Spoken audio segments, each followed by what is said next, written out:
boy, right? Very controversial. Yeah, good morning. I mean, we are back. I mean, we are caught off guard. I mean, you know, but I'm going to put the blame on M. Jallo for this. All right, so we are back again. And of course, this is QTV This Morning. I am Ibrahim Suri Balde. We are back again on another edition of your favorite morning program where we discuss a lot of things, the newspaper review, community watch. I mean, you know, a lot of segments. The program is segmented to like 4 to 5 segments, and we invite guests in the studios from different departments, organizations, you know, to delve into what they do. I mean, if something is happening, I mean, you will hear and see it on this program. So wherever you are, good morning. I am Ibrahim Suri Balde. Once again, welcome to this platform. And the co-host of this program is Jacqueline Coley. Jacqueline, good morning. Good morning, Mr. Balde and Mr. Mboji in the studios. And good morning to you, our viewers. Thank you very much for joining us this morning in another exciting episode of the This Morning program on QTV. And it promises to be a very insightful one. We're going to be discussing very important topics ranging from the newspaper review down to our guests in the studio. And of course, we have Mr. Mboji in the studio, who I really usually very enjoy on this platform. Very intelligent man. And thank you very much once again for joining us. Well, I don't think so. He's a very intelligent man. Why? Intelligence can vary from different things. You heard Mr. Mboji talk. You know, from talking and listening to him, you think he is intelligent. No, just intelligent depends on different things. Mind you, we share the same office space, and I work with him because he is the one editor of the African News Roundup. To be intelligent involves a lot of criteria to me. I mean, okay, fine. Mr. Mboji, your IQ can be good, fine. You know, there are certain things for me before I qualify you as an intelligent person. To me, he is on the verge of being intelligent. I mean, when it comes to me, so I cannot just pinpoint at him. Mr. Mboji is very intelligent without even. But I'm curious about one thing though. You said you've got criteria of what intelligence is. I would like to hear your criteria. Well, I will have to look at the way you think. Fine, you think you are a critical thinker. Okay. Granted, number one. I have to know how your interpersonal skills, it also plays a very significant role, I mean, for me to qualify you as an intelligent person. You know, how you handle certain things, let me say pressure, you know, those are things that are very difficult for an individual to handle. So combining all those effects as well, I should be able to conclude whether you are an intelligent person or not an intelligent person. You might be an average person. Wow, I get your point, but that's a topic for another debate. People talk about emotional intelligence, but slightly different from purely cognitive stuff. Well, you know, interestingly, Jacqueline, is it not the mistake that we are making as a society, or in fact as Africa, when a man sits on television or radio or a public speaker, you come and spew big words, and people, oh, he's intelligent. There is that part. There is that part. That's not intelligence. No, you get the bombast. I can come and say bunkum. I can say catamalizing, anti-advertisementarism. I can say all those things. Absolutely. People might think, okay, he's intelligent. No. Maybe people who are not intelligent might think that you are. But the intelligent ones will know that these words do not exist. See, it's just simple factual analysis, then you can just go around certain things, isn't it? So you're right, the bombast is there. You have people that bombast and they impress some people. But again, with others, when they speak, you see the way they reason about things, then that tells you something. So nobody can hide, really. Whenever you open your mouth, others can judge you. That is why some wise people do say that if you do not know anything really, your best bet is to zip up. At least some might think that you are intelligent. Right. If you open your mouth, it's over. You will dispel all doubt. A woman is beautiful until she speaks. once you talk. You tend to understand what comes out of your mouth is how your brain works. You understand? Some people might look very good. They might look very impressive. But once they talk, you will definitely understand, oh, no, it's not what I was thinking. That's it, and that's what you've just told us. That tells us sort of two things, isn't it? Really, how I look physically doesn't necessarily tell you much about how my mind works. So we should be careful about that, isn't it? So I may look in all sorts of ways, but it's not a good reflection. It doesn't reflect your morality or that inner world, if you have any. So that is the mistake that sometimes we make. But that's it. Yeah, let's move on to another topic. I mean, Jacqueline, gradually, we might take baby steps. I mean, we will be there. Definitely. We are taking baby steps. So please take us through the running order. Yes, and now we are moving to the other segment that is called the African proverb. Usually it's one of my favorite segments on the show. And the quote reads, "A bird that flies off the earth and lands on an anthill is still on the ground." A bird that flies off the earth and lands on an anthill is still on the ground. Well, today I'm not going to say much because this is one quote that I think I do not understand. So I'll listen to you people and then I can be able to gather what I understand from this. Mr. Boyd, can you please help us? No, Mr. Bush, he chose it. Let him tell us. Did you choose it? Or was it Francis? Well, I chose it. He chose You chose it? Yes. Why did you choose it? Well, I want it to be, a topic of discussion. I believe when I choose this proverb, we should be able to cogitate. We should be able to scratch our NCP helons. You understand? Don't be like that bombastic person on TV that the example you gave us earlier on. Don't be like that. Be the other one, the more refined one. Simple words, get to the point, and move on, innit? Okay, all right, okay. So let's hear it. A bird that flies off the earth and lands on an anthill is still on the ground. It's still That's on the it, ground. yes. So, I was just thinking about this. Please. Without referring to anything else, what does it conjure up to me? You can immediately tell that it's talking about humility of some sort. You're off the ground, you're in the air, land on an anthill, you think that you're standing slightly above everybody else, but really still you're on the ground. Right. It's such a downer in that way, you know what I mean? From all that soaring up from that altitude, suddenly you're still really on the ground. Right.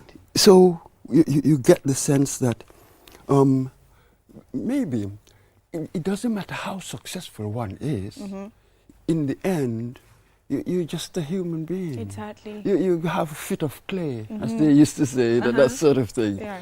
So, success, wealth, fortune, whatever, it doesn't substantially change human nature. I think that's really what it's telling me. It doesn't change anything. In the end, you will have similar vulnerabilities as all of us. COVID-19, very interesting. Right. Prime ministers were having it. Billionaires, rich people were having it. You see, stuff like that. So in the end, you really just a human being. You're still on the ground, really. You haven't changed much. So take a chill pill. I think that's really what this is telling me. Yeah, and we have, I don't mean to be judgmental, but we have a lot of people within our society who might be richer than the other, and they think, okay, I'm well off, I'm better than them. I cannot mingle myself with them. We have a lot of that in the society. I'm not being judgmental, but it is happening. But it's good to be judgmental sometimes. I know what you mean. By that, if you mean to be judgmental is part of the thing. To show judgment in situations. What people are running away from, and I understand the way you put it, is what they call judgmentalism. God, you think you know it all. Right. You want to judge on everything, whether you know it or not. That is what we try to avoid. But moral people will always make judgments between one action and another. And another. So we necessarily must make judgments. Let's just be careful what kind of judgments we're making, right. and we just don't become a nuisance. Well, in to be judgmental is normal, but judgmental accompanied with emotions is a very dangerous, way of being judgmental. How? Some people say that to show judgment is good. It's a culture thing. To be judgmental, that's the bad thing. So it's about the connotations. You know what? They denote. Okay. And there's something they call they connote. Can you interpret the difference between being judgmental and judgment itself? Showing judgment means being in a situation, analyzing it well, perhaps drawing right conclusions. I'm showing judgment, and we do that all the time. We are faced with situations, especially in our work, that sort of thing. But judgmentalism means being always critical of people, whatever people do. Oh, you're wrong in this. You're wrong with that. Yeah. We've all had experiences of With people who are like that. Yeah. Say anything, whether they know about it or not. See, there's a difference. always have something to They say. always have their own judgment. Does So it- judgmentalism is not a good trait. It's not a good quality in a human being. Does And you get them, especially when you are in company. Oh, they're annoying in company. Right. Being judgmental, does it mean to conclude on a point? No, yes, you're making conclusions on stuff that you have no idea about. Whereas proper judgment, the right thing to do, I have taken facts, the evidence, and critically analyze them Right. and draw conclusions, the correct conclusion from the premises, isn't it? This is deductive reasoning. You've got your premises, so what conclusions can I tease from these premises? The right ones. Logic comes into Nice. it. You used Churchill Baldess word, tease. Hey, Churchill, Mr. Mudge used your word. He got the tease. Yeah, so Jacqueline, Yeah, what's so- your own interpretation? Yeah. Like I said, I heard from Mr. Mboj, and now I'm inspired to say the word that you use. No, now you can call him Humility. intelligent. You can call him. I've granted you the... I said it already. I said it already. The word humility. Yes. No matter your background, no matter what you have, no matter how much money you get, you always have to have that humility within you. Absolutely. Like, at the end of the day, you're human. And when you die, we're all going to the same place. 6 feet under. Yes. You're not going to be given VIP treatment where you have AC down there. No, it doesn't happen. So bring yourself down and remember that you're human after all. So you have to have that humility in you. Absolutely. Right. And from this, it's like, imagine flying off to Earth. Really? How come you haven't ended up in a kind of celestial world? Right. Where you're schmoozing with fairies and angels. See, that doesn't happen. It doesn't matter how rich you are. You are Exactly. never going to fly off to the stratosphere Exactly. and hanging out with these That's a creatures. different Right. category. You're still It's It's down the to same earth. because the, this is the idea. Yes, it's You're a it different says category. That's a it. bird flies off the sky and you that's still it. land on an You anthill. still You land must on come an back. anthill. It's Right. telling That's you, it. you must come back. Right. You know? So it's So you're just a human being. Yeah, You're just absolutely. a feet of clay. You're just a Exactly. feet of clay. as they Absolutely, say. yes, that's Very, true. very, very nice one. That's true. It's Yeah, used. very, very, It's a very- beautiful it's a one. critical Thank you for one. choosing this. It's a critical one, yes. All right, so we will be talking to Ibrahima Mare and Abdul Koroma. They'll be Okay. here. I mean, over 30 students compete in a cycling event to promote youth engagement. You know, when I saw it, and most of them are my age, I got jealous because at my age I still can't ride a bicycle. Oh my God. The last time I did, I ride on a bicycle was 10 years ago. Wow. 10 years ago. Maybe In it's fact, because of how I was telling grew my up. little brother these All things. I- I said, look, I didn't ride a bicycle for 10 years. One day I will use this bicycle to walk.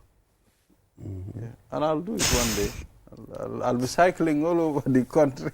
You want to cycle to work? I want to Okay. cycle to work, yeah. Honest to God. You That will you were be- inspired by Momodo Gatega. Remember, No, he but walked what an from Brikama experience. to QTV Yeah. some years ago. Yeah. So you also want to cycle from your Yeah, house I'll be to work. cycling from Lamen, Babylon to Kairaba Okay. Avenue. You think you can just shock your body like that and it wouldn't respond? No, Try no, it. no, no.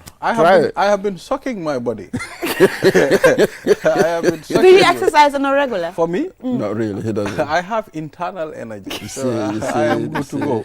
You see, Oh God, you will regret doing that. just look at his tummy. He doesn't I exercise. can at remember all. there He was a doesn't time I exercise went at to all. the gym. I mean, everybody was going to the gym. I was like, my boys would be like, boy, after work, go to the gym. I went to the gym. I spent only 2 days. The rest of the week I spent, I mean, being sick at home, man. Yes. Boy, suma yahi fi. Yeah, it happens. But if you kept on going, But you isn't would have this- gotten isn't- used to Isn't it. this my point? Uh-huh. You think you can shock your body without the body really responding? You That's can shock your exactly body. it. But to be brave It will enough, retaliate. yeah, and It will respond. It must continuing is a respond. problem. That's Yeah, the right. nature of the body. You talk near, we are good. Yeah, Maybe. so polio vaccination campaign, momentum paving the way for a polio-free future. Well, they are trying. World Health Organization and other health organizations are trying very hard to kick polio, not only out of the Gambia, but, the world at large. Yeah. Well, we kicked it. I think it was in 2004 that we were declared polio-free. Polio-free. What happened recently was just that they discovered the microbes in certain sewage, Right. sewage in certain areas. Right. But we haven't reported any cases of polio person yet. of affecting Right. people. So that is it. Of course, you have to take these precautionary steps. Of course, vaccinate Well, all the under fives. That's really what Right. the idea is. Right. According to Vaccinate the all the under Ministry of fives. Health, I mean, they do the testings for polio virus in the Gambia. They have different sewage plants where they go course. and, take the samples to know. There was a time they've seen, the polio virus in one of the sewages.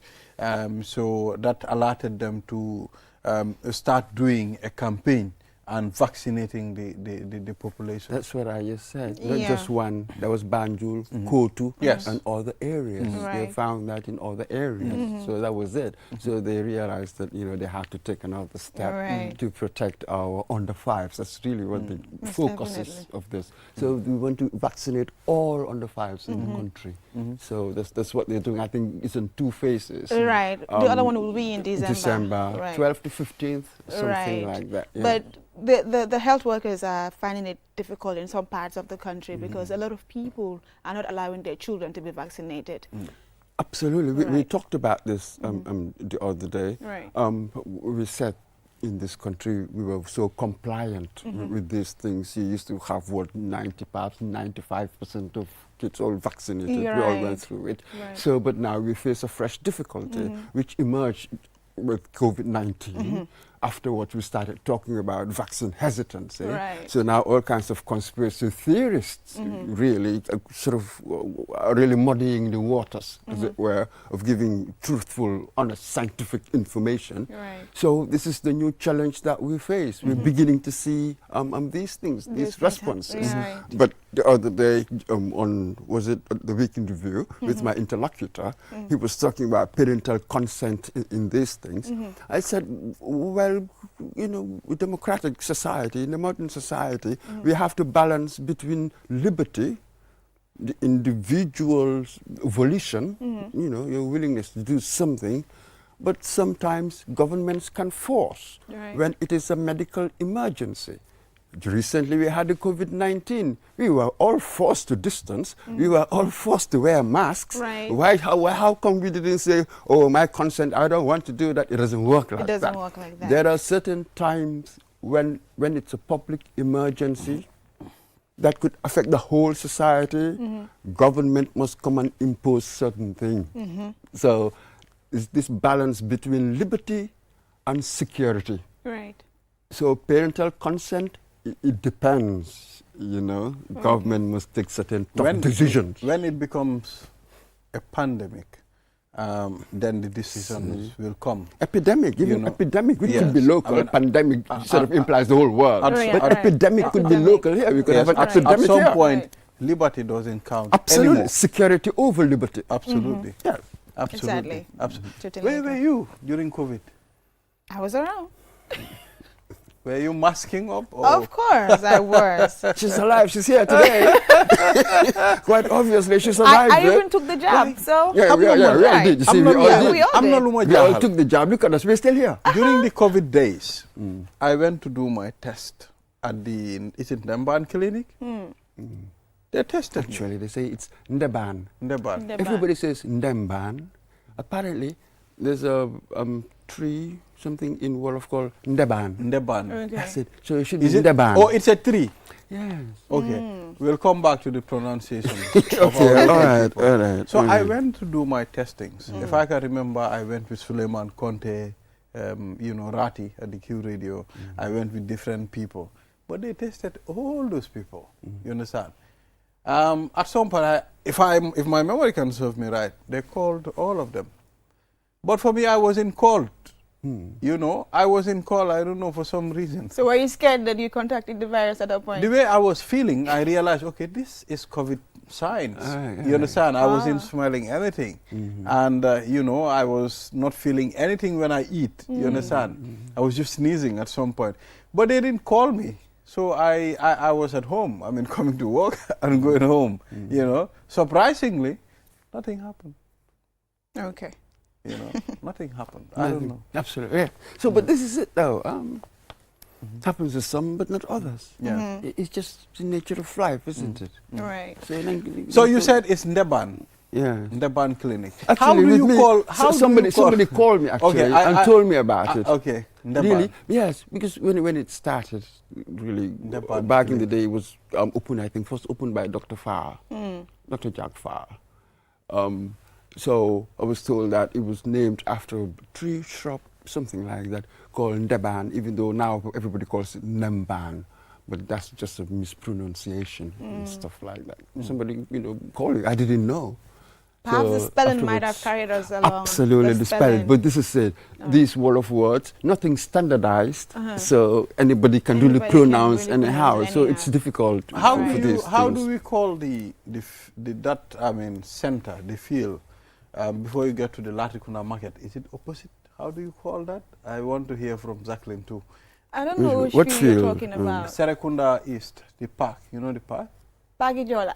No, not Pakijola. Opposite, where you have that Malichuk, where they sell them. you know the place I'm called? Right. Buffer zone. Buffer zone. Buffer zone, yeah. Not buffer. Shame on you. People call it buffer. Shame on you. people But not Jacqueline. People call it buffer. So but not Jacqueline. I was expecting she'll tell me buffer too. See. It's buffer. But when I was younger, I would call it buffer zone. Having I assumptions. played a lot there because I used to live at Talinde. But now I know better. It's not buffer zone. Absolutely. She went to school, then she taught herself the right way. And then now she's saying buffer. There was a Instead of time buffer. someone called me and said to me, I am at the buffer zone. Yes. I laughed. I was like, what's buffer? No, we don't have buffer zone. We have buffer zone here. This is what's happening here. We've taken the wrong things. Now they are the right expression when it's all wrong. Exactly. All right. I mean, so we'll go straight to the newspaper review. But before that, we have, someone sent a contribution for the African code that we just read. Flies off the earth and lands on an ant hill is still on the ground.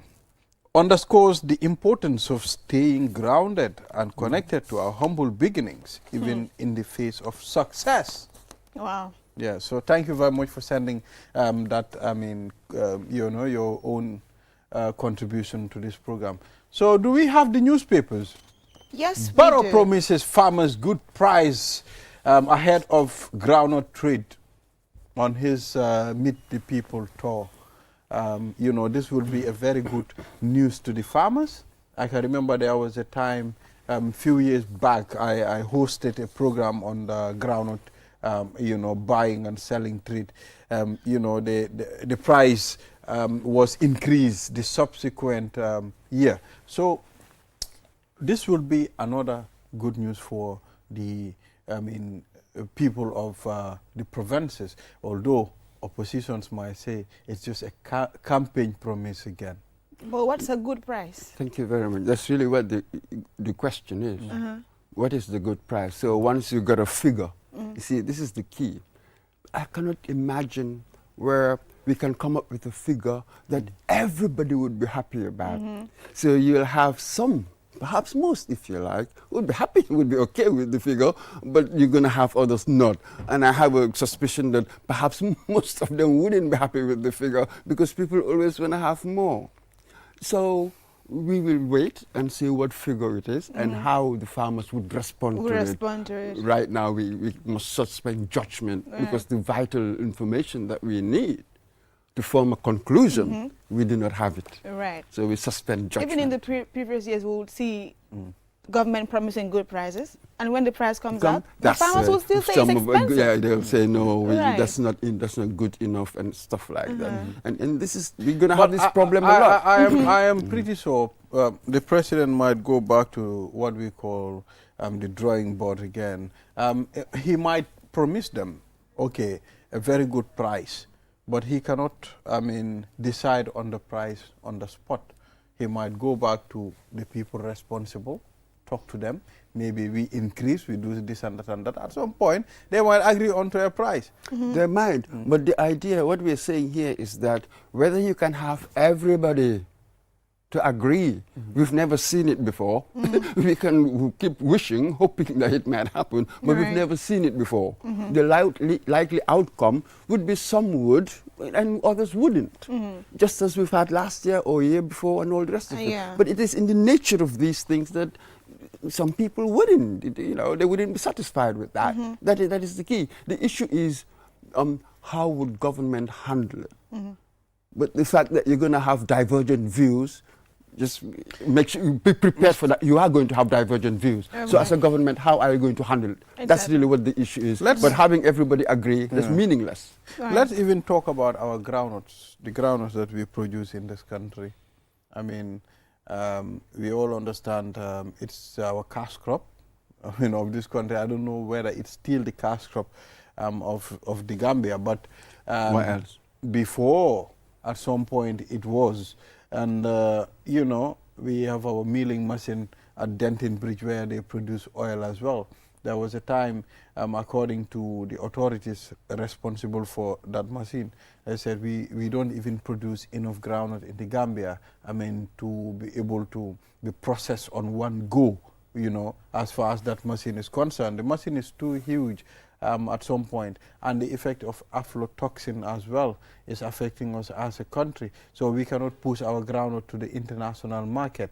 So, a lot of things that are really hindering our groundnut, production in the Gambia. Let's be careful when we go back historically. I think that that place, when it was first conceived, it was called what? Gambia Oilseeds Board or something like that. Afterwards, it became GPMB, Gambia Produce Marketing Board, and then afterwards. So it had gone through different evolutions, and at certain periods, it did much better than afterward, than others. So it's not all being uniformly bad. That's not true. We've had periods when it did much better. Right. Yes, of course, these are things that we have to look into. Not merely sending over, exporting primary commodities, but the value added. This is the challenge, isn't it? This is why we want to sort of industrialize in certain areas. So, Mr. Balde, yes, this is a problem. How do we add value? This is what we've been talking about for years. And unfortunately, it's just such a long process. Still work in progress, I'm afraid. Still work in progress. Are we still taking baby steps? That's what it is. In some areas, because you realize that it's easier for some areas to make quicker, more improvement than others. Some areas are more difficult than others. Definitely. So you're not going to have a uniform development across the board. So in this one, where you need to industrialize, it's been very difficult. It's been very difficult. We have another one on the point. Yeah. Do we? In Senegal. I think this headline, there's a word there that is making me think. Senegal's radical government claims large victory in legislative polls. Yes. Radical. But first, we have to understand what radical means. Absolutely. In what context so what does that mean? So there are radical people. Radical? There are radical people radical electorate. It can change depending on how you are using it, on who you are using it. Radical can be radical in a good way. No, you're still, what is what they call begging the question. What does radical mean? Radical? Yes. I mean, to be very, you know, a radical person means to be very, I don't know where to put it in this context. Yes, defining things, that's very difficult. I like starting from the meaning of a word, the etymology. Radical, radix, roots, changing things from the roots, destroying the status quo, the structures as they exist. Radical. So that's it. So you go to the roots to transform. It's like you're turning over, as it were, upending the status quo. To uproot. That's it. So the idea of radicalism goes to the root of things. So this is what these people are trying to do. One, they want to really cut that relationship with the former colonial ruler. That's a radical thing, because ever since all the governments from Senghor, Juve, Wad, Sal, all of them, they followed that line. These people want to sever it. They want to go to the very roots, sever it. When it comes to sort of the corruption within, you've seen the tensions that have sort of emerged recently between the government and all sorts of bodies. They want to attack that. Now, that would be the challenge. Yeah? If you can make the institutions working without this, separate them from this network of patronage, you know, doing each other favors and doing all kinds of deals as African governments tend to work. African bureaucracies, let's put it that way, all public bodies tend to work like that. If you can do these things, these are radical things. So they have a radical agenda, actually. And with them, they're doing it democratically. Extraordinary. Very, very wise. All the others, sort of like the army would come in, there's nothing going on, the Guineas, the Malis, and all of that. I'm not sure how far they will go. But this one, I call it a kind of democratic revolution. It's an extraordinary thing, putting these two things together. It seems like a democratic revolution. Well, it's a radical movement, That's a a radical radical approach and radical system. Well, I'm not sure about the system yet. Radical approach, yes. Let's wait what happens. The system is the people. The people are the system. If the people are radical, absolutely, there will be a radical system. Let's be careful with systems. Systems and people, of course, people make systems, but again, the system also regulates your behavior. When you come to an organization, let's get a culture. This is how you do things, yeah? So when you come, your behavior will be determined by the culture of that organization. So you don't have a right, a carte blanche to go against these things, even though human beings made the system. So be careful between systems and people. They're in a feedback relationship. I think you got the word there. The human beings made the system. Absolutely. How did they make the system? That is the big question. But afterwards, you subject yourself to the system. Then you become subordinate to it. You see how you build institutions? That's absolutely it. You must be subordinate to it. Otherwise, it's not a system, it's sort of something personalized. These things shouldn't be personalized. You know what I mean? You can break the rules. Well, because I'm the MD. There's a position, I'll call my niece, my whatever. Well, because I'm the MD. You can never run an institution, can never work like that. Definitely not. You become subordinate to the rules. This is how institutions You make work. the rules. And then you subordinate yourself to them. Subordinate to the them. rules. Absolutely. That's Very, the very extraordinary difficult thing. to do. That's why it's difficult to form institutions. It takes centuries really to establish institutions. Then they have their own culture. Okay. Jacqueline, the president appointed 3 new ministers. Right. And the other one, I think, Basic and secondary education? Basic and secondary education, yes. I think he was even questioned why it is taking him so much time to appoint someone. Finally, it has been done. He wanted to get it right. Yes. He had a long list that he had to go through, a long list. Exactly. Now it has Well, been that's done as the lady. She's now the new minister for basic and secondary education. On Do we Sunday, know her name? Is there a name there? Do you have a name there? On Sunday, I went out for lunch with one of my friends. He works at the Ministry of Basic and Secondary Education, and he said to me, "Boy, still we did not have a minister." So when they appointed, I was like, Sunday too. Yeah, Dr. Habibatu. I mean, Habibatu. It's the new minister for Basic and Secondary Education. This position was overseen by Per Gomez, Professor Per Gomez, who was overseeing, the whole thing.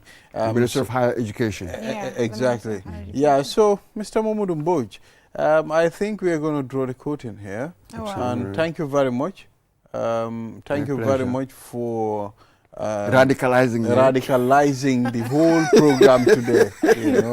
Hopefully we'll see you again tomorrow. Yes, well, I think it will be important for director to give us the names. I mean, it's significant for us to mention because we don't want to give out wrong names here. Yes, of course. That's Modke Cisse, and he's also part of the.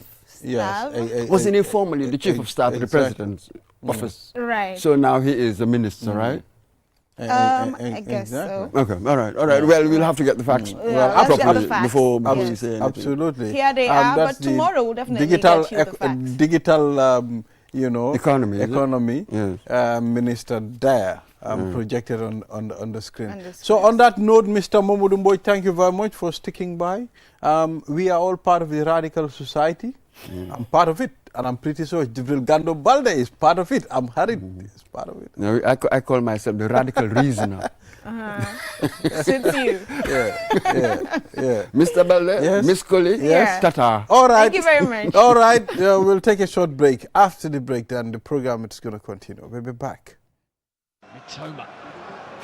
First time cross, really threatening, and it's dropped for Minte, rifled in!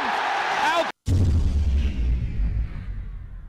ndax xam nga ne ak sa Q Money wallet bi mun ngaa jënda cash power te doo si fay dara mun ngaa jënda bellu tollu si $1,000 jëfandikool ak suñu app bi wala nga dial *323# nga toppa sarta yi busal 3 pour jënda Q power soo paree nga tànn register meter soo paree nga dugal sa meter number bi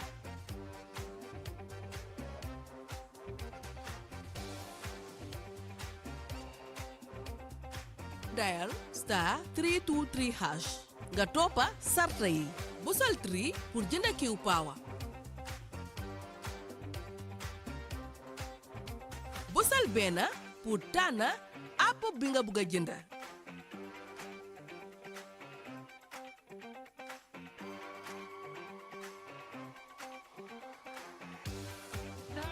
te it di nga bànneexul si free call bu la Qcell di may saay boo dugalee xaalis pour jënda Q power pour am si lu la leer callal 133 Q Money suñu kalpe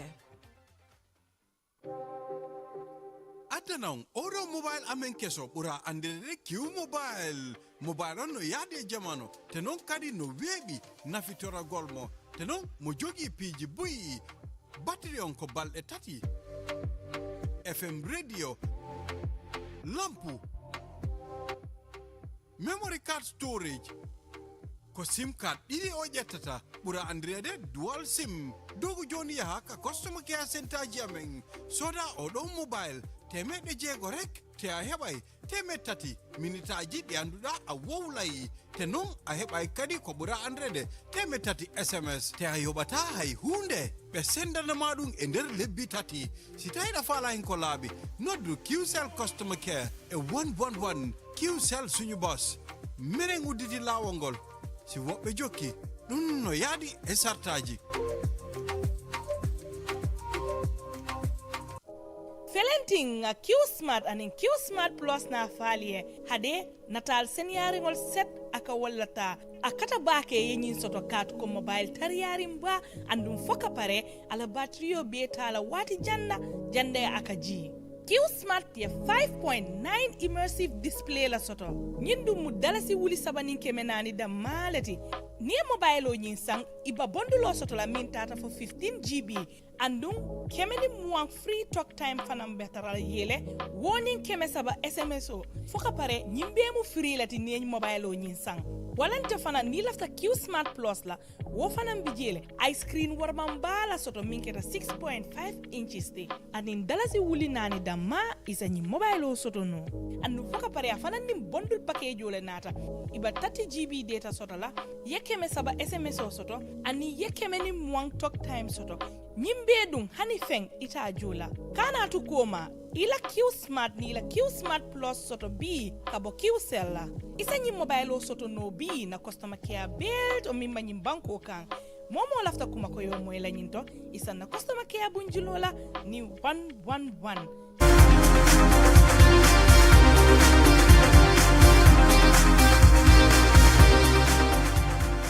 We are back. You are watching QTV this morning. I am Ibrahim Asuri Balde. Now let's head to the third segment of this program and let's talk about the polio vaccination campaign. I mean, the whole of last week, I mean, our health officials busy carrying out this vaccination, you know, a way for a polio-free future.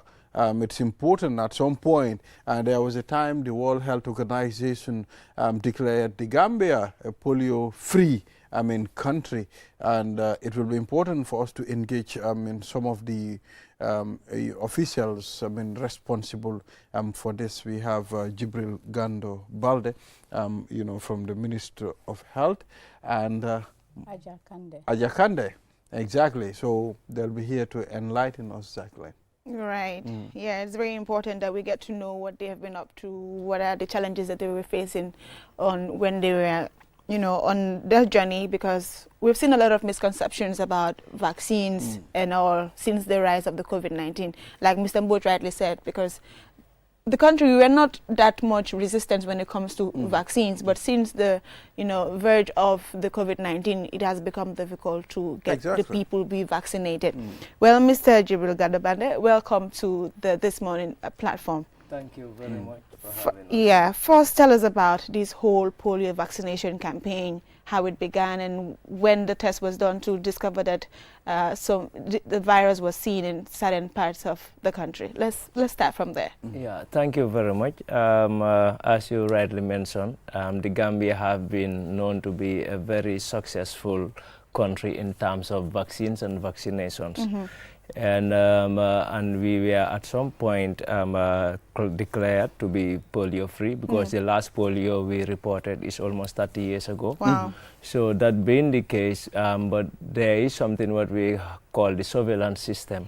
There are specific diseases that are targeted diseases for eradication. When we say targeted for eradication, meaning we have fought those diseases up to a point that now they are not sporadic, they are not many within the communities. Right. So that being the case, polio is among those diseases that we are trying to eradicate. And then sometime last year, our surveillance system pick up this virus within the environment, because what we do is every quarter we will collect samples of stools, you know, that are dumped into the public sewage. Right. That is either at Kotu, Banjul, and other strategic locations within the country. And that was where this virus was found. So it means that the virus is within the environment, but it is not identified on a particular person. So that was the reason that warranted, you know, this mass vaccination. Because when you talk of polio, the most vulnerable group is the kids. Yeah, the children. So that's why we targeted kids from 5 years to 0 with a target population of 420 something kids that are under the age of 5. So, and this time around we came in with the campaign starting from the 12th to the 15th of this month, November. And thank God, the campaign this time around was very successful, I can say, because as you rightly mentioned, the Gambia had not been dealing with issues of people accepting vaccination till the COVID-19. Right. when there were serious rumors, about the vaccines. around not only the polio vaccine, but around vaccines in general. As well, yeah. So that being the case, there were few who have this, what we call vaccine hesitancy. But through our community engagement, and the strategies we use, to involve local authorities, governors, the police commissioners, the alcalos, the chiefs, all these people were mobilized and engaged to also make sure that they will help build the trust that was between the communities and the Ministry of Health during such kind of campaigns. So that have gone a long way this time to help us to achieve, almost 90%, of our target. And then when you look at the WHO threshold for target in campaigns is 80%. But the Gambia, we were able to successfully have almost 90%, 89 to 90%. Wow. So that is a very good achievement, and we owe to thank the Ministry of Health staff who coordinated through the EPI office, where Aja herself is their communication officer. We also thank our partners because these vaccines, most of them are given to us by partners like UNICEF, like Gavi, like WHO. So we thank these partners because they also help us in logistics, trying to make sure that vaccines are available, vaccine carriers are available, and all the necessary equipments that make the campaign successful are readily available, and made sure that the whole country is covered regarding from which region or which district or which village any Gambian or people are residing in. We made sure that we get to the last village in this country. Right. So that's how we came about this. Mrs. Aja Kande, can you tell us, statistics-wise, how it has gone so far? Like the number that he mentioned, the target was about 80%, but you have gone beyond that. The WHO threshold is 80%, but we were able to get 89 to 90%. Which is a very, very good number. So how were you able to do this, and what are some of the challenges that you faced along the way during this campaign? Thank you. I think we have gone a long way, and we have used multiple strategies. We had the fixed stations where we have teams that are fixed. For example, in markets, in schools, in health facilities, ferry terminals, those are teams that are fixed for the whole day. So we also have what we call the mobile teams. We also have special teams. So you can see we had different strategies, and all of them are having a daily target. Each team, for example, in the urban, you must cover at least 150 children per day. For in the rural, you have to cover at least 60 children a day. Okay. So that contributed a lot in trying to achieve what we have. Where we had the highest number, which is the Greater Banjul and Combo North and the Combo Centrals, where we have a lot of the population residing, we are still working to get all those children vaccinated, because we still have some children that are left out because of the dynamism of the regions. Those are regions that are very difficult to work in, because we have almost 60% of the population within Western 1 and 2, and they are the powerhouses. We consider them to be like the brain of the country. So if we don't cover a lot of them, then it means the country cannot cover a lot. So this is why we have special arrangement for those teams. We have special teams, we have fixed teams, we have mobile teams going house to house. We had challenges anyway, despite the fact that we have achieved 89.6% nationally. But looking at regional, coverages, other regions in the rural, most of them had over 90%. Many of them, at least I think 2 or 3 of them have 100%. So we have Western 1 and 2 having Western 2 having 90%, Western 1 is still staggering at 78%. All right. So we know that the challenges in Western 1 cannot be overemphasized. One of the challenges that is outstanding is hesitancy. Right. We know people are we have a high number of people who are educated and you know, they feel like I am going to the private, I have a private doctor, but this is not about private doctor. This is about vaccination, and you cannot walk into any private clinic to get the vaccines. Okay. These vaccines are being supplied through the UNICEF to the country. Right. And you can't have it anywhere apart from the Ministry of Health. That's clear. So let the parents understand that these vaccines are very safe and effective for polio eradication. We have been using polio from 1979, and we have not reported any case that it has a side Serious effect. adverse Yes. 30 years you mentioned. Yeah, it is 1979. It's close to 40 years now, or even over 40 years. So well before I was born.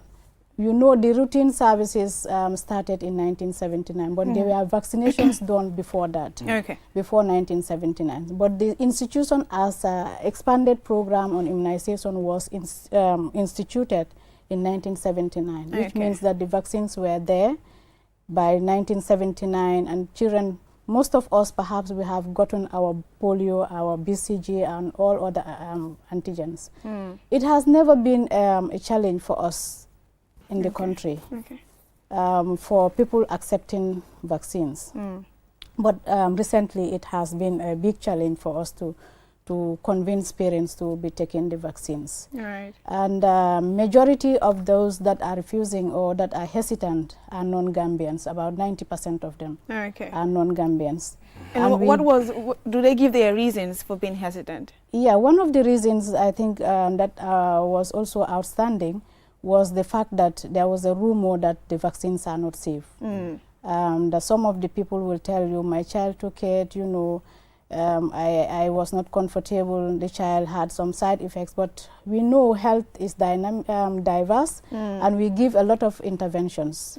So for the time of polio, we know polio is among the vaccines that are very stable. We are not expecting side effects from polio, so many side effects. But then, you know, sometimes it may be coincidental that sometimes when a child takes the polio can have one or two things, but it may not be related to the polio. But all the same, if we had, there are special teams also attached in the health facility to take care of those AEFIs.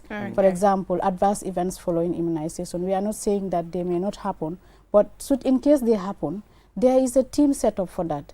If you go back to the facility on time, you are managed very well, and I think most of the time the outcomes are very positive.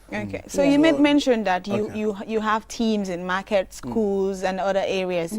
So in cases where children are vaccinated at the school and they go home again and meet the team, how do you differentiate that this person has been vaccinated and the other hasn't? Yes, we have what we call the finger marking. Oh, okay. So every child that received vaccine is marked on the left finger with an indelible ink. So that stays for a while, perhaps 1 week, within on the finger. So even for now, currently we have what we call the other monitors going to monitor whether the children, the coverage that we stated we achieved is currently achieved, because WHO has independent monitors that goes around, who go around and then check if the children already get the vaccine. So they look for the finger marking. Yeah, so that one is an identifier to show that the child has been vaccinated. So in case the child has not been vaccinated or does not have a finger mark, even if the child was vaccinated, we will ask. We will ask, because the children, if you ask them, for example, perhaps somebody who cannot speak, you cannot talk to, but we obviously know that there are parents and caregivers around who are, sometimes supportive in terms of getting the information right. Because we ask the parents whether the child received it or not, and if they say yes, we totally agree that it is a yes, even though we don't see a finger mark. Yeah. Yeah, so let's try and do this in the local language, Gando. Yes. To Okay, Balde jërëjëf yaa madame Koli si seen invitation bi fii comme luñ doon wax rek pour askan bi mooy jaajëfal leen rek si uyu bu ñu uyu wala fekka si campagne polio bii nii ñu jeexal alxamis ajuma bele passé campagne bi nag sant yàlla am nañ si luñ si doon séentu because soo seetee coverage bi am nañ 89.9 almost daanaka 90% te WHO mu ngi dictel ne sooy def campagne at least nu bon war nga am 80% te ñun am nañ lu ëpp loolu waaye comme ni ko Adja waxee rek am na béréb yoo xam ne ñooñu seen coverage su agut 100% daf dee tax dëkk bi daf dee jafe pour ñu am 100% te fekk naa loolu moo am mooy Western Region 1 ak Western Region 2 suñ ne ñun Ministry of Health West Coast dañ ko xaaj ñaar so suñ ne Western Region 1 mooy Banjul be Busumbala den suñ ne Western Region 2 Farato be Kalaji so da nga gis ne West Coast xam nga generally dañ dee wax just West Coast as one waaye Ministry of Health dañ dee divide West Coast into two. We call it Western 1 and Western Region 2. Okay. So Western Region 1 nag moom this time coverage bi moom moo tax national coverage bi mënuñoo am 100% because soo xoolee Western Region 1 ñu ngi am 78.4%, Western Region 2 mooy Farato Dembe Kalaji ñooñu am nañ 90%. waaye soo xoolee yeneen regions yi comme yu mel ni North Bank CRR LRR ñooñu yëpp am nañ 100%. ñeenay 107%, 106%, ñeenay 100%. waaye because of population bi soo ko xaymaa Gambia yi ëpp doole bi fii lañ dëkka si West Coast region bi so mooy 1 and 2 bi so ñooñu suñ aagut 100% rek daf dee tax even though region si ñu am fa 100% waaye daf dee wàññi suñ national coverage bi so Adja wax na ko fi si waxam boo ko laajtee lan mooy jafe-jafe yi lu tax ñu mun a toolu foofu noonu bokk na si fii ñu fi dëkka Western 1 and 2 ñu bari dañ jànga so da ngaa gis ne tamit social media bi depuis COVID-19 bi benn tey ñu ngi jànkuwanteel ak i rumors yoo xam ne xam nga duñ dee nekk dëgga si polio campagne bi sax am nañ i rumors yoo xam ne ñeneen dañoo defar vidéo def ko TikTok ne am na ñu jël polio bi ñu dee am na ñu am polio bi ñu am lii so yooyu daf dee nekk loo xam ne xëj na ñeneen yi dañ koo def deliberately noonu pour nit ñi am interest si seen content bi view wala follow seen pages yi and all that waaye fekka ñu ngi am yaaxal lu bari te loolu bokk na si lu tax West Coast 1 ak 2 ñu dee am jafe-jafe yooyu noonu waaye su nekkee ne si dex bi la foofu duñ dee am jafe-jafe because dex bi ñu xam ràññee leen yaakaar leen ñu dañ dee bokk si campagne bi comme governors yi foofu lañ ko ñoo ko dee loñ sax so da ngaa gis ne police commissioner yi yeneen sister agency yu fa dee nekka ñëpp dañ dee jàppa si xeex bi pour ñu make sure ne communities yooyu noonu seen nit ñi péngu nañ leen jot nañ ci péngu yi waaye fii because of information bi nu mu dee demee through the social media te lu si ëppa daf dee nekk fake news so looloo dee tax te Adja wax na ko fi tamit ne si biir waxam ne lu bari tamit lu tax ñu dee am figures yu néew si biir Banjul ak Kombo bi bokk na si foreigners yi lañ si dee gën a ràññee so ñu ngi ñaax na foreigners yi especially those foreigners who are living in the Gambia, let them know that this is a national campaign. And when the Gambia is doing it, even in the countries that they come from, most of the time, Nigeria, Ghana, Ghana ñu ko start polio campaign. So Senegal, Guinea, ñëpp dañ ko dee def. So if you are a resident of the Gambia, and we are doing a national campaign, I'm making this appeal personally to the foreigners to understand that when Gambians citizens are taking the vaccine, there is no reason, there is no cause for a foreigner to fear taking the vaccine. Because we are Gambians, we have children here, and then we are giving this to our own children. When it comes to the COVID-19 vaccine, when we started with health workers. We could have said that, we brought a vaccine to save the whole population, but at that time, who was the most critical who was most at risk. It was the health workers who was taking care of the people who are found to be positive to have COVID-19. Right. So when it comes to other vaccines, we are appealing, please, let them comply with authorities, with the Ministry of Health, because we will not circulate any vaccine that will cause harm. And I have said it. More than 70 years, 40 years, ñu ngi def immunization ci biir Gambia bi. Absolutely. ñun bu ñoo nekk xale suñ morom yu bari benn tey mënuñoo dox because dañ amoon polio. dañ lafañ. te lafañ boobu you cannot reverse that. They live with that for the rest of their life. Man am naa suy xarit yoo xam ne depuis bu ma nekk xale bu ma ko gisee lafañ benn tey mu ngi lafañ. And many other peoples. But last 20 years kenn mënut a taxaw nga won ma Gambian xale boo xam ne afa lafañ through polio. Ida kañ mu dama si football wala mu daanu tànkaam bi am problème. Waaye polio because of the polio virus amaatut. Lu waral loolu mooy pengu yi ñu suñ yaay yi daan yóbbu noos lopitaan ñuy jël pengu yi nii. Pengu yooyu ñoo tax ba tey ñun ñuy doora am njaboot xamuñ polio. You understand? Waaye suñ yaay suñ papa yi ñoom xamoon nañ ko because si neighborhood bi su fa duggoon daf daan law sa téye ñu bari soo benn tax ñu bari tey soo gisee mënuñ ñoo def comme ñun nu ñoo def di daw ak dem football yi di because of that paralysis. So loolu suñ demee ba ko séntu benn wala ñaar si biir environment bi even doo gisee wuñ ko si kenn sax afa war pour ñu jóg gis ne dëkk bi aaru nañ si façon loraange gi because of xam nañ ñaata nit la loroon balaa ñoo toolu fii te buggu ñoo delluwaat si feebar yoo xam ne def daan lor askan bi lorin boo xam ne su la dalee rek doo ko mën a faj doo ko mën a reverse so ñu ngi ñaa askan bi rek ba pare di leen sant waaw te good so su nekkee ne survive nga ko soo ko survive rather you will die of it and soo ko survive tamit you will live for the rest of your life with that paralysis kenn du ko mën a change amul benn physiology bu mën a dem change sa tànk boobu noonu wala sa loxo boobu noonu so this is a serious disease te ñu ngi gis even in war-torn countries like Palestine even though bom yaa ngee ron nit yaa ngee dee waaye they are doing polio campaign along the side you don't hear that in the news.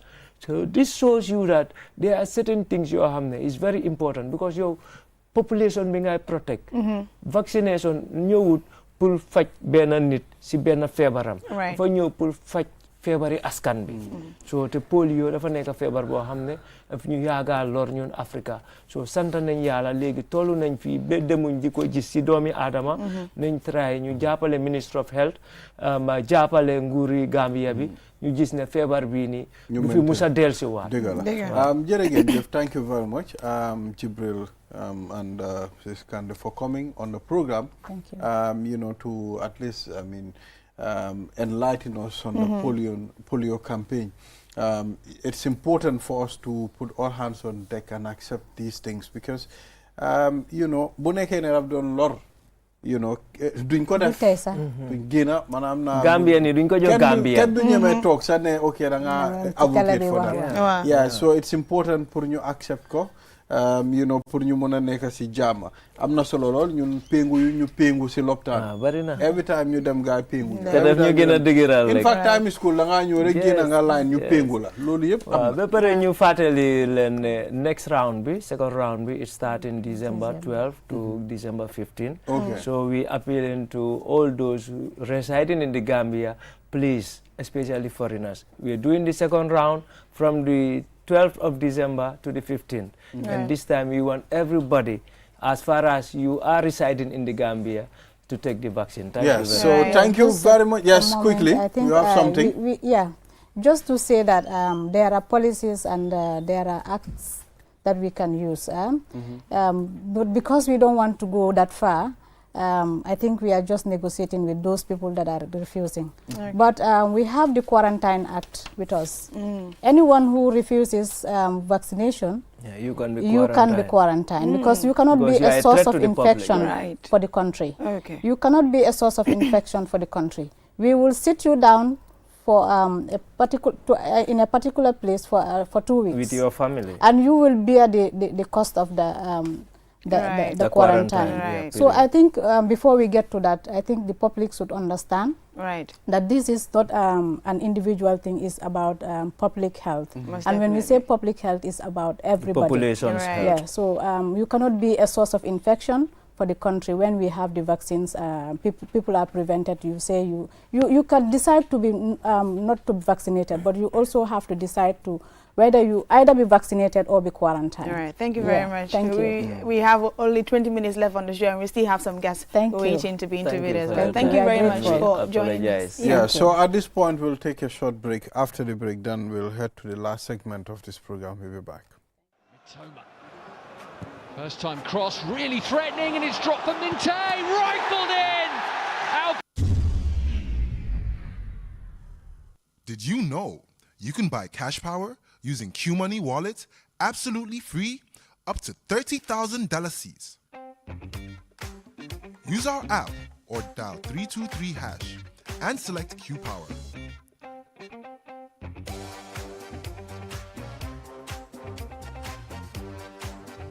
Choose Register Meter.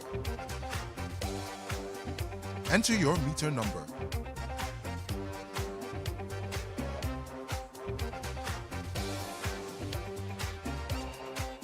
Dial *323# and follow these simple steps. Number 1, select option 3 for Q Power. Number 2, choose option 1 to buy any amount of Q Power.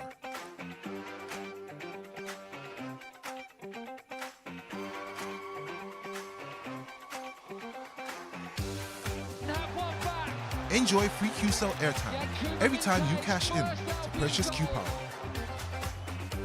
For any inquiries, call 133. Q Money, Sunyu Kalbe.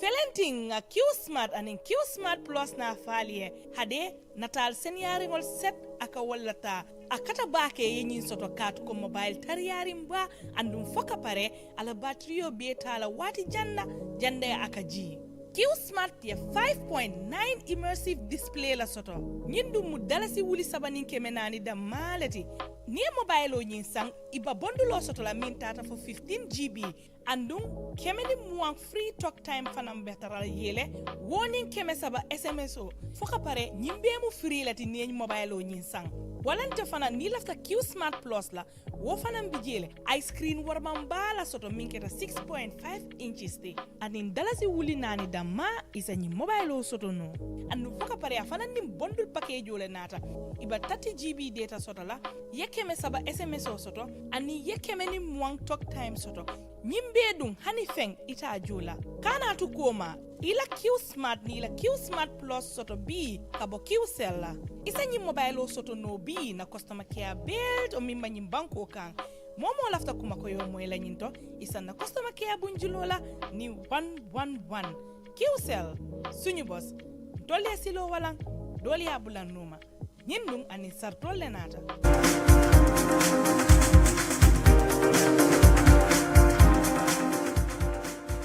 We are back. You are watching QTV this morning. I am Ibrahim Suribalde. Now let's head to the last segment of this program, and we have Ibrahim Amare, Wonder Years Center of Excellence, Wise Gambia, Education Manager and Administrator. And of course, we have Abdullah Koroma, Todi Gambi, Communication Officer. Gentlemen, you're welcome on this program.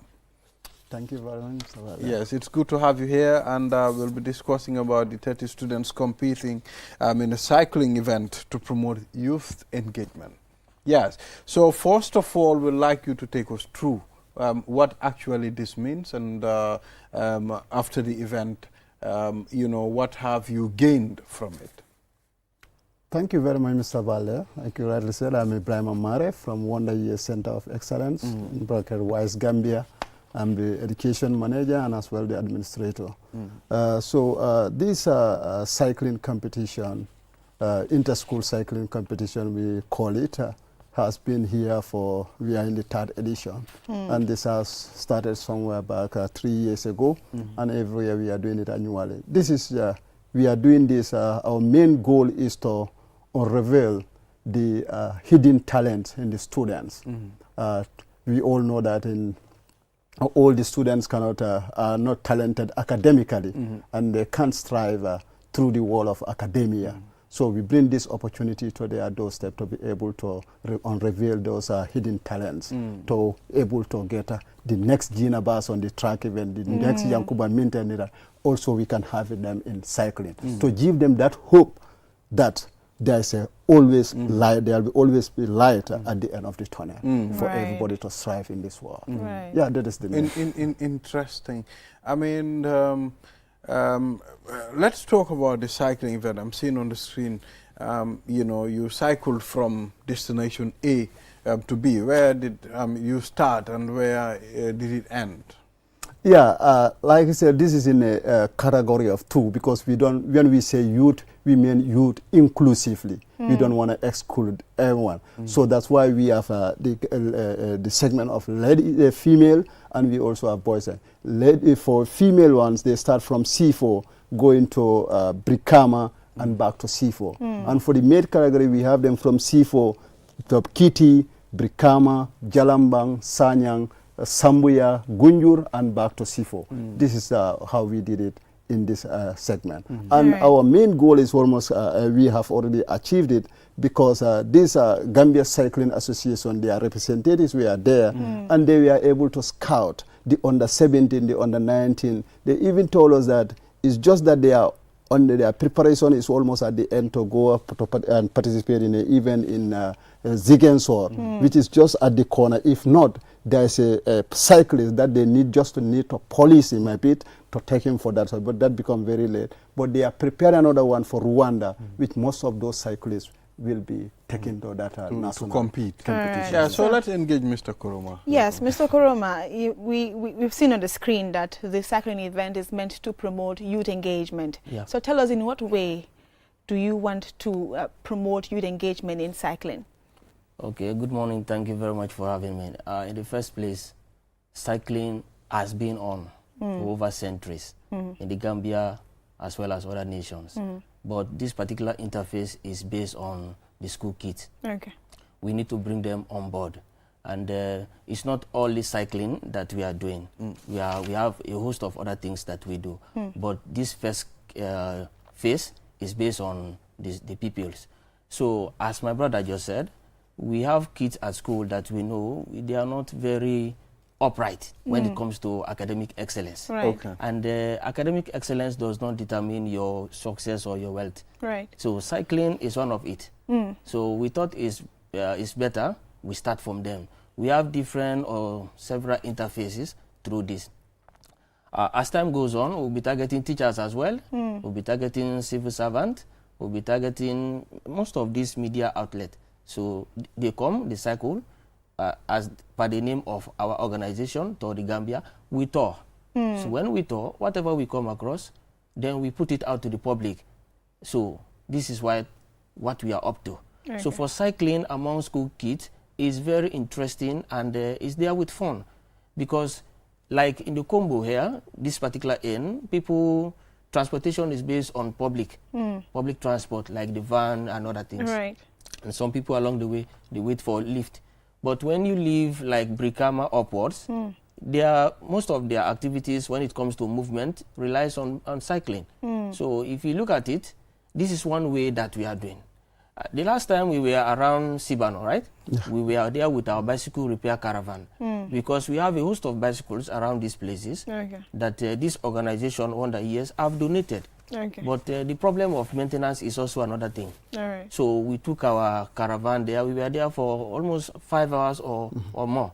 So we were just expecting like 50 bicycles to be repaired. On the whole, we got to see about 100 plus bicycles. Wow. But we did our best. So this is what we are up to, making sure that the kids that are feeling not doing best academically, with the cycling aspect, they can do best. Right. So we can have the Gina bars, we can have a whole lot of cyclists representing the country as well. Right. So your event, when was it? The one that we reported? That was Thursday last week. That was on Thursday last week. So how many students were targeted, and obviously we have so many of them, so, and we had winners as well. Yeah. What was there for them, like in price-wise, monetary aspect? Was there something that was given to the winners to encourage them that, okay, you could get something from this in the future? Basically, when it comes to cycling, we don't have a loser. As far as you participate, you have something to gain. Okay. You can gain mentally, socially, psychologically, and then health-wise. Right. But from the point of view of your question, we have about 30 schools competing, and some things were put together. Medals were there, certificate, cash prize, and somehow some people got away with bicycles. So yes, so we are doing this to make sure that we empower the youth and then bring out that talent. It's all about giving impact to the society. Right. Yes. Okay. Exactly. So how often will you be organizing these cycling competitions? We, together with Wise Gambia, we intend to be doing it annually. Okay. So annual event. Annually. And we have different, like I said earlier on, we'll be having different interface. Perhaps this phase is based on school kids. And as time goes on, we might target teachers, PE teachers from different schools to come and then showcase their talent. Okay. Because some of the PE teachers sometimes, like when we go around selecting different schools to participate, the rest of the concern that, is this only going to benefit the kids? So what about us? We are also, we should be part of it. So I was like, no problem. When we get back to the drawing board, to the management, because these are two organizations meeting, and then we see what is going to happen. And I discussed it with the management. They approved that in one of our programs to come, it could be next year, it could be upper next year, we'll target the teachers as well. We also have plans to target maybe the media fraternity, yes. as the journalists. Yes. You bring them on Well, board. I think I will have to go through a personal training first before I could be That's able what to we go. exactly Of course, do. we do that. Because I cannot ride a bicycle. We give you that exercise to just 1-2 weeks before coming to the real activity. Okay. So Like- we'll give you time to... All right. I'll start learning now so I can be able to win myself a medal. we have a coach. Okay. Yeah, Mr. Chernojov. You call him Okay. Cho. About 3 weeks ago, he has been coaching those that have just completed the exercise at C4. C4. Yeah. Okay. Yes, and those that are going to participate here, he has been coming as well. All right. Yes, coaching them from here to Banjul and back about road safety, because we have a tradition in this country or in Africa at large where drivers look down low on the cyclists. Right. Yes, that is something that we are trying to advocate, and they bring out or try to change that mentality that every road user counts with respect. Right. Yes, so like if you are driving, you want to park, trafficate ahead of time. But some of them will just come like this, palm, and then they park. Without signals. Without signals and Right, everything. right. And some people, they even have the signals, but they cannot use it. And some, their park light will be having problems. So even if they want to signal, the cyclists behind cannot. Might not Yes. know. So Right. it is one thing that we are advocating to the public, especially our drivers. Yes, because with all due respect, some of them don't go through the driving. Yeah. So that is it. So that's like on the 24th of this very month, that is next Sunday, Yeah, we next are Sunday. embarking on the last phase of this cycling competition for the year. Okay. So that is from Westfield here to Banjul and back to Westfield. So that will be the last phase for this academic year. Nice. And we're planning for Nice. another. Let's talk about health-wise. I mean, the benefits that you will get from cycling. Yeah, like we said last year, our team was a healthy mind stays in a healthy body. So Okay. we know through cycling you can gain that health. It's just like when you are at the field trying to exercise or work for health, what they are doing. Right. Cycling also gives you the same health because it will keep your body exercise and you'll get that health benefits from it. Right. Yeah. Exactly. Wow, that's lovely. I mean, the last time I ride a bicycle was 10 years ago. So he mentioned. Interesting. Yes, 10 years ago. I mean, I still can't imagine how I managed that. Well, the first time I tried, I think the sky is still here. Oh. So Yes. that was the last time I tried riding a bicycle. So that means the English proverbs, which says the first is always hard. Yeah. It is. It's always like that. Yes. I started riding a bicycle some 15 years ago without any trainer. Okay. Yes, so I just took the bicycle on top of the hill, and then I got on top of it. Wow. And thereof, I started going down. On the Okay. hill. On the hill, just like that. Wow. So I trained myself, today, alhamdulillah, is fine. But the type of bikes that you people use, I mean, you know, they are very difficult to learn how to ride. I mean, cycling bicycles, they are very difficult to ride.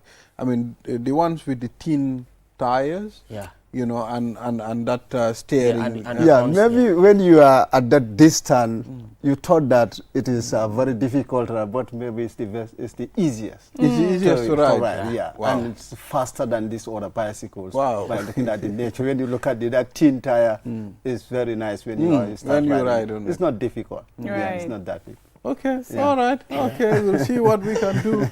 So get ready and start the media one. Then we will all participate. Indeed, we'll do that. Yeah, when I have time, I'll write one at home. And let me see if I can be able to write, so I can prepare myself. We'll bring you together, train you, and we'll say this or that. We will take you to the babies department. You will be riding with the babies. As far as you are just you talk about the health benefit. There are a host of health benefits when it comes to cycling. I remember sometimes around October 8th, I got my first bicycle when I came into the Gambia. Okay. So the days I was riding the bicycle, how I feel, and now how I feel when I ride a motorbike is quite different. Yes, because cycling deals with your cardiovascular system. It makes you breathe properly. It controls your blood muscles and the blood streams, and also mentally your thinking capacity gets increased with cycling. And cycling also connect not only people on the road, but also cyclists and the people.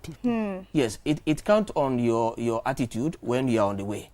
Sometimes you come across certain people, they might hurt you.